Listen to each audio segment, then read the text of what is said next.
رسول پاک کا وصال ہوا نا، حضرت بلال نے منہ سے لفظ ہی کوئی نہیں ادا کیا.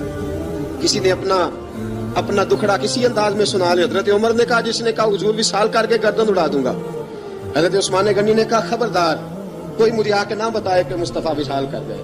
حضرت علی المرتضیٰ رضی اللہ تعالیٰ عنہ نے فرمایا نہ بھائی میرے مصطفیٰ پر تو موت آتی نہیں جس طرح آپ لوگوں پہ. سب لوگوں نے اپنے اپنے اظہار کر لیے نا، بلال نے کسی کو دکھ بتایا ہی نہیں. ایک کونے میں بیٹھ کے نا حضرت بلال اکیلے آنسو بہاتے رہے، کسی کو بتایا ہی نہیں، اکیلے روئے. ایک شخص کہنے لگا یار بلال بولتا نہیں. کہا نہ بلاؤ اسے.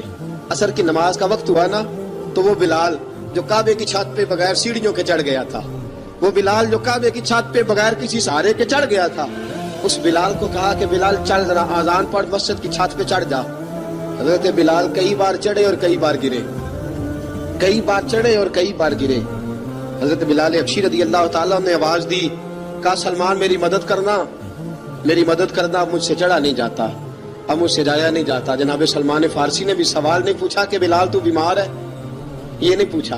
حضرت بلال کو 2-4 صحابہ نے اٹھایا، چھت پہ پہنچایا. بلال نے اذان شروع کی. جب کہا نا اللہ اکبر اللہ اکبر، وہ آواز جس میں بڑا سوز ہوتا تھا، بڑی درد، بڑی بلندی ہوتی تھی، بڑا جوش خروش ہوتا تھا، آج وہ آواز دب گئی. جب بلال نے کہا نا اشہد ان لا الہ الا اللہ، حضرت بلال رضی اللہ تعالیٰ عنہ نے تھوڑی دیر روک کے سانس لیا. جب کہا نا اشہد ان محمد الرسول اللہ، جو سارے چپ کھڑے تھے نا ان میں سے ایک بابا رو پڑا جس کا نام ابو بکر صدیق تھا.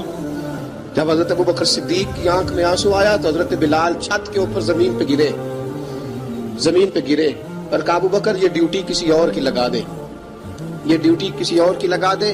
اب میری روح اجازت نہیں دیتی، مصطفیٰ کریم کے بعد مجھ سے اذان نہیں پڑی جائے گی. آپ نے واقعہ سن رکھا ہے کہ ایک بار صحابہ نے بلایا، دوبارہ آئے، حضور خواب میں ملے. کہا بلال تو آتا کیوں نہیں؟ بلال چھوڑ کے چلے گئے تھے. فرمایا اب میرا یہاں دل نہیں لگتا.